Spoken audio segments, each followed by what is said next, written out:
तो पीछे पीछे भक्ता गया, वो भगवान भक्ते गए और जाकर के एक पहाड़ की गुफा में मुचकुंद नाम का राजा सो रहा था। अपना पीताम्बर उसको उड़ा दिया और कंदरा में घुस गए। ये इधर से गया, इसने देखा कि यही कृष्ण यहाँ सो रहा है। उसने 2 लातें मारी, जहां लात मारी कि उसकी नींद खुली राजा की, और जहां देख दिया उसकी तरफ कि काले वन में ही जल के भस्म हो गया। अब भगवान निकल आए कंदरा से, पूछा राजा से कि तुम कौन हो? तो मुचकुंद राजा ने कहा मैं सूर्यवंश का ही राजा हूँ। देवताओं ने मुझे युद्ध में सहायता के लिए बुलाया था, मैं गया था, जीत भी हुई थी। तब देवताओं ने कहा था मांग लो क्या चाहते हो, तो मैंने यही मांगा था कि मैं सोना चाहता हूँ। बहुत देर से मैं सोया नहीं हूँ, और जो कोई मुझे सोने में जगा दे उसकी मौत हो जाए। ये भगवान को मालूम था और उसके द्वारा उसकी मौत थी। लीजिए, वो जल करके वहीं भस्म हो गया। इसके बाद भगवान चले गए। इस यहाँ रहना आप ठीक नहीं है, और यहाँ प्रजा की रक्षा करना, इधर दुश्मनों से युद्ध करना, दोनों तरफ से आ रहे हैं ये। तब उन्होंने वो भागे और जाकर के पहाड़ में चढ़ गए। जरासंध ने पीछा किया, कृष्ण बलराम एक पहाड़ में चढ़ गए तो उसने आग लगवा दी पहाड़ की चारों तरफ। तब भगवान समुद्र के उस टापू में कूद गए जो आज मूल द्वारका के नाम से है। वहां कूद गए, वहां 48 कोस का एरिया है, वो आज भी वहां बस्ती है, बसें चलती हैं, सब कुछ है, अंदर ही अंदर बाजार है, सब कुछ 48 कोस का एरिया है। वहां जाकर के उन्होंने द्वारका का निर्माण कराया विश्वकर्मा को बुला करके। बोलो द्वारकाधीश की। वहां भगवान कृष्ण विश्वकर्मा को बुलाया। उसने क्या, तुरंत उसकी नजरों में होता है विश्वकर्मा के सब कुछ, बावड़ी, तालाब, कुएं, महल, मंदिर, सब कुछ निर्माण कर दिया। और मथुरा से सभी यादवों को बुला करके, अब कंस के द्वारा जो भयभीत हुए यादव बाहर रहते थे उन सबको बुलाया, और यथा योग जो जैसे मकान में रहने काबिल था, जिसकी जैसी क्वालिटी थी, भगवान ने सबका वितरण कर दिया और महाराजा बने। यहाँ राजा याति का श्राप था, वो मथुरा के राजा नहीं बन सकते थे। वो तो उन्होंने द्वारका का निर्माण अलग किया अपनी तरफ से, इसलिए वहाँ राजा बनने का उनको अधिकार था। यहाँ उग्रसेन को राजगद्दी पे बिठा गए। उसके बाद अब रुक्मिणी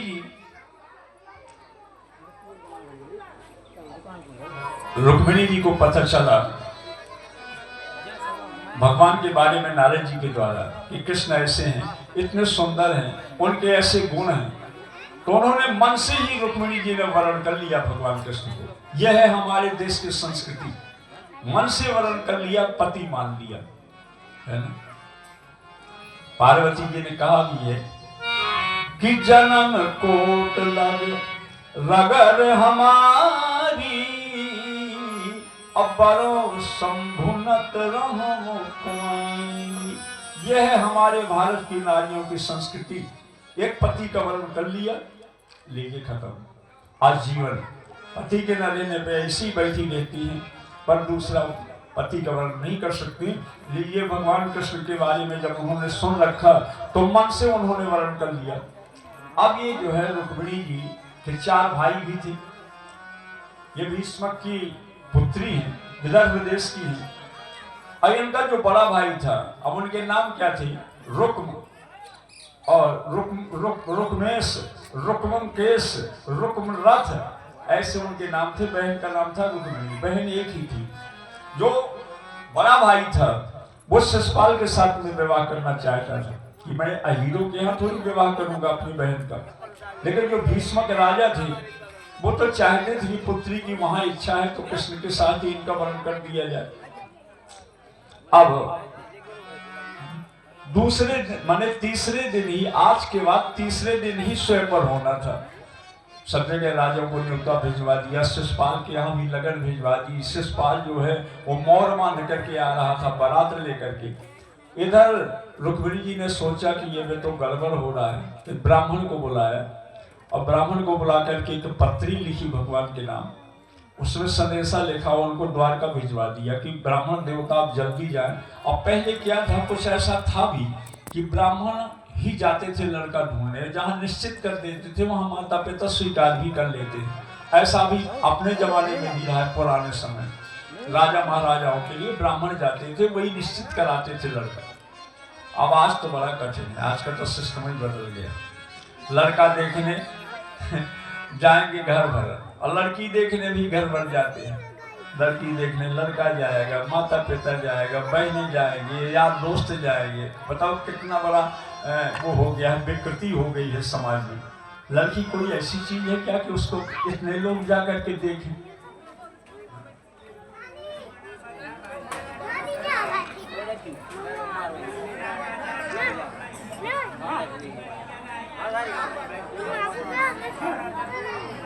और सामने बैठो तो ज्यादा अच्छा लगेगा, तुमको ज्यादा मजा आएगा। जीवन है तेरे हवाले मुरलिया वाले, तेरे हवाले मुरलिया वाले, प्यारे मुरलिया वाले, बाके मुरलिया वाले, प्यारे मुरलिया वाले, बाके मुरलिया वाले। जीवन है, जीवन है, जीवन है तेरे हवाले मुरलिया वाले।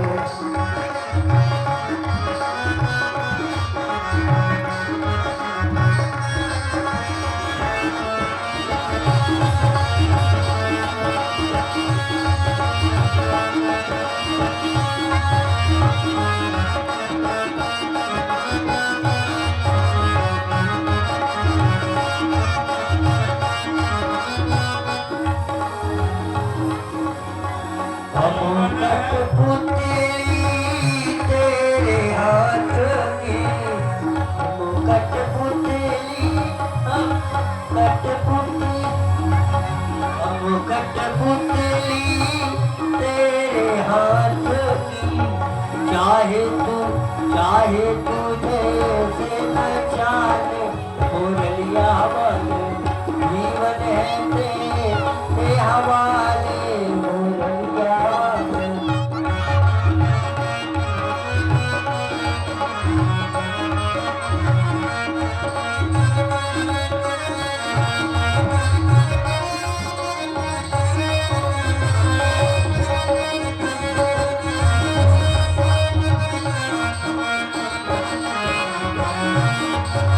तेरे हवाले मुरलिया वाले, जीवन है तेरे हवाले मुरलिया वाले।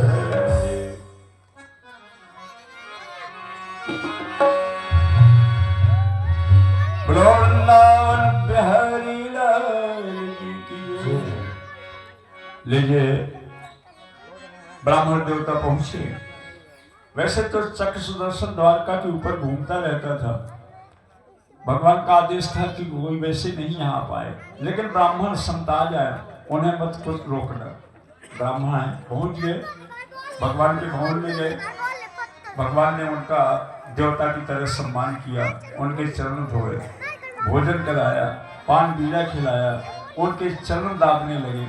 ये आतिथ्य सेवा, आतिथ्य धर्म गृहस्थ के लिए सबसे बड़ा धर्म है। आए हुए अतिथि का सम्मान करना ये बहुत बड़ा धर्म है। लीजिए, भगवान ने अब पूछा कि ब्राह्मण देवता कैसे आना हुआ। उन्होंने वो रुक्मिणी जी के द्वारा जो पत्र लिखा गया था उसको सामने रख दिया और कहा कि भगवान, रुक्मिणी जी ने मन से आपका वर्ण कर लिया है और उसका बड़ा भाई रुक्म शिशुपाल के साथ विवाह करना चाहता है, इसलिए उन्होंने मुझे भेजा है और जल्दी ही चलना है। आप पत्र पढ़ लीजिए। पत्र में लिखा था रुक्मिणी जी ने कि स्वामी, मैंने मन वचन कर उससे आपको पति स्वीकार कर लिया है, इसलिए आप जल्दी आए, अब मेरा वरण करें। अगर ये सोचते हो आप कि मैं मिलूंगी कैसे, तो हमारे कुल का नियम है कि पहले हम देवी जी का पूजन करने के लिए जाती है। जब हम देवी जी का पूजन करने के लिए जाए तब आप वहां से मुझे उठा लेना। पहले ऐसा नियम था, अभी बुरानी की तरफ छतरपुर साइड में आज भी है कि भावरों के पहले और लड़की से गौरी जी का पूजन करवाया जाता है। जो गौरी जी का मंदिर है मान लो गाँव में, पहले वहां पूजन करने जाएगी बच्ची, इसके बाद में भावनाएं पड़ेंगी। और जब जब भी ऐसा हुआ है, सीता जी विवाह के पहले तहीं अवसर सीता तहाँ आई, तोहरी पूजन जननी पठाई।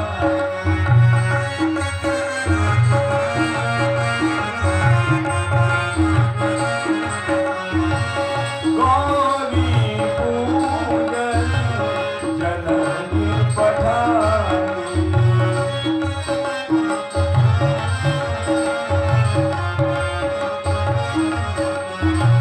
गोस्वामी जी ने क्या लिखा? तहीं अवसर।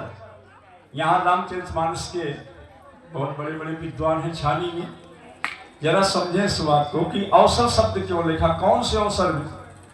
इधर विश्वामित्र जी राम लक्ष्मण बगीचे में हैं। लक्ष्मण जी की राम की इच्छा है नगर घूमने की, कि मैं देखूं अपने होने वाली पत्नी सीता को देख लूं। पर देखिए मर्यादा, देखिए मर्यादा पुरुषोत्तम का अवतार ही है।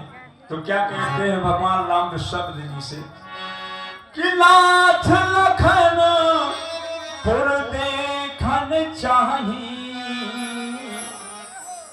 हे नाथ, लक्ष्मण नगर देखना चाहते हैं गुरु जी, अब देखना आपको आए।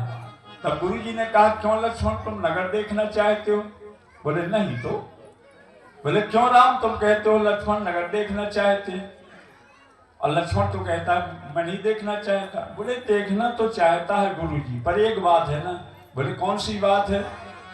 कि नाथ लखन पुर देखन चाही, अब प्रभु सकोच डर उतर न कहीं। आपके डर से और संकोच की वजह से नहीं कह पा रहे। फिर गुरु जी ने चाल चली, बोले ठीक है जाओ लक्ष्मण देखो। अगर लक्ष्मण देखना चाहता है तो चलो चला जा लक्ष्मण देखा। राम ने कहा मुझे जाना पड़ेगा गुरु जी साथ में। बोले तुमने कभी जनकपुर देखा है क्या? बोले नहीं देखा तो नहीं। बोले जब देखा नहीं है तो लक्ष्मण को क्या दिखा पाओगे? भाई जिसने जो चीज देखी हो, जैसे आपने कबरई देखी है तो आप दूसरे को कबरई घुमा सकते हैं। जब आपने देखा ही नहीं है तो मैं किसी स्थानीय आदमी को दिए देता हूं, वो लक्ष्मण को घुमा लाएगा। गुरु जी ने कहा मुझे इसलिए, राम ने कहा मुझे इसलिए जाना पड़ेगा कि मेरा छोटा भाई है, बड़े भाई का कर्तव्य है छोटे भाई की सुरक्षा करना। फिर ये मेरा भाई सीधा साधारण भी नहीं है, ये बड़ा तेज तर्राट है, कहीं झगड़ा विधा ले। गुरु जी तो सब जानते थे तो कह दिया उन्होंने कि जाए देख आवहु नगर, सुख निधान दो भाई, अब करहु सुफल सबके नयन आपन बदन दिखाए। जाओ भाई घुमाओ और अपनी सौंदर्यता दिखा करके सबको मुग्ध करो। अब भगवान राम लक्ष्मण चले जनकपुर की गलियों में, पर नीचे को सिर करके चल रहे हैं। भाई जो शिष्ट पुरुष होते हैं उन्हें देखना आज भी, जब रोडों में चलते हैं तो नीचे की तरफ सिर करके चलते हैं। कोई IAS IPS अधिकारी जब आते हैं ऑफिस से रोड में तो नीचे को सिर करके चलते हैं। उनका मतलब है कि हमारा पैर गड्ढे में न पड़े या कोई कंकड़ न लग जाए, कांटा न लग जाए। और जो लोफर टाइप के होते हैं वो इधर ही उधर देखते हैं चाहे उनका पांव टूट जाए, है ना। अब ये नीचे को सिर करके चल रहे हैं और जनकपुर की सखियां उन्हें देखना चाहती हैं, पर जब सामने चेहरा हो उनका तब दिखाई पड़े। देखो कितनी मर्यादा है। ऐसा नहीं है कि वहां की महिलाएं रोड में खड़ी होकर के उन्हें देखने लगे या उनसे बात करने लगे। लिखा है कि जुवती भवन झरोखन लागी। खिड़कियों से देख रही है, जो अटारियों में खिड़कियां हैं उनसे देख रही है, पर अब वो ऊंचे में है और ये रोड में है और सिर नीचे को किए है, अब उन्हें दर्शन कैसे हो। तब एक सखी बड़ी बुद्धिमान थी, जब उसके दरवाजे से गुजरे तो उसने फूल तोड़ के रख लिए थे। हो सकता है माली परिवार की हो, क्या पता। लीजिए फूल तोड़ के रख लिए और जब भगवान वहां से गुजरे तो उनके सर पे पुष्प डाल दिया। जब उसने पुष्प डाल दिए तो भगवान ने भी ऊपर को देखा कि पुष्प कहां से आ रहे हैं, तो उसे दर्शन भी हो गया और साथ साथ उसने ये सारा किया कि जिस सीता को तुम देखने के लिए घूम रहे हो वो सीता कोई लल्लू पंजू की लड़की नहीं है कि हैंडपंप में पानी भरते मिल जाएगी। वो पुष्प वाटिका में मिलेगी। पुष्प डाल के इशारा किया कि वो पुष्प वाटिका में मिलेगी। भगवान पूरा नगर भ्रमण कराए पर माता सीता से मुलाकात नहीं हुई। लौट के आ गए। गुरुजी तो समझ गए कि इनका काम नहीं हुआ। तब ये अब भेजते हैं वो कि तहीं अवसर सीता तहाँ आई।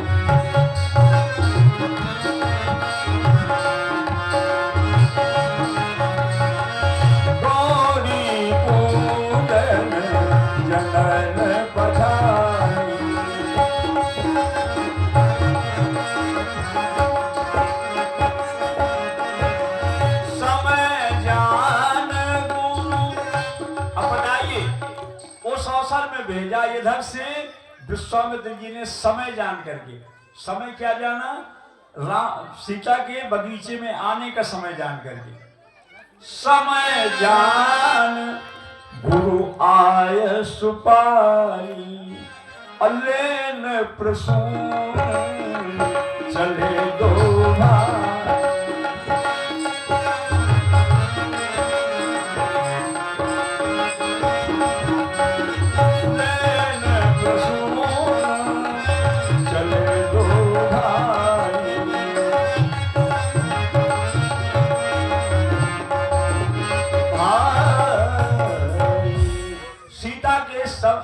आने का समय जान करके गुरुजी ने इधर से राम लक्ष्मण को भेजा और कहा कि जाओ राम पुष्प लेते आना और तुलसी दल लेते आना पूजा के लिए और फल भी लेते आना भोग के लिए। भगवान के मर्यादा पुरुषोत्तम को अवतार।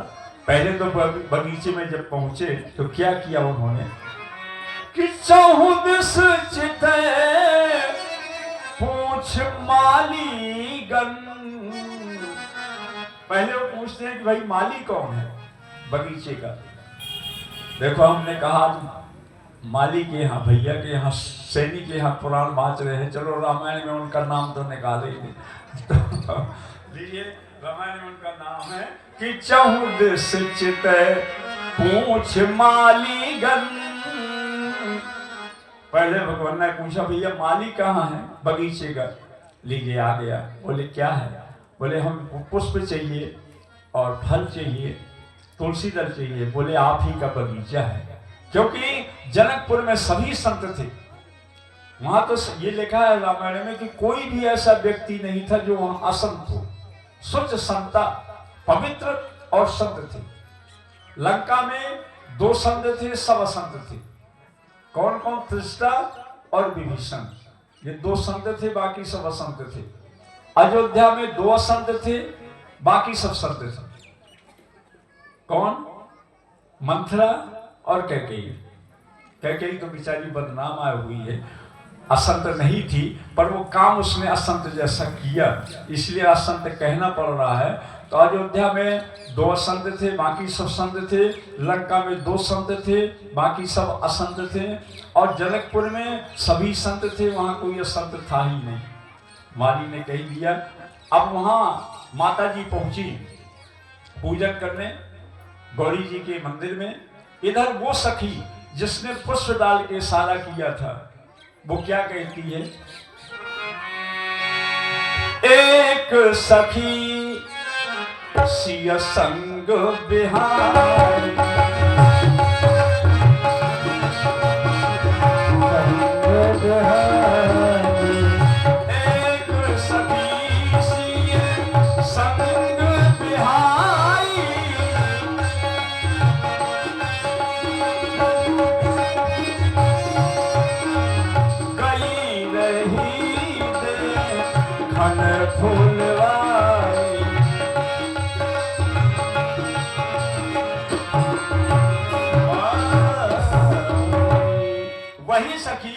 सीता जी के सखियों के ग्रुप से अलग होकर के बगीचे में घूमने लगी, इसलिए कि शायद मैंने इशारा किया था वो लड़के यहाँ आए हो।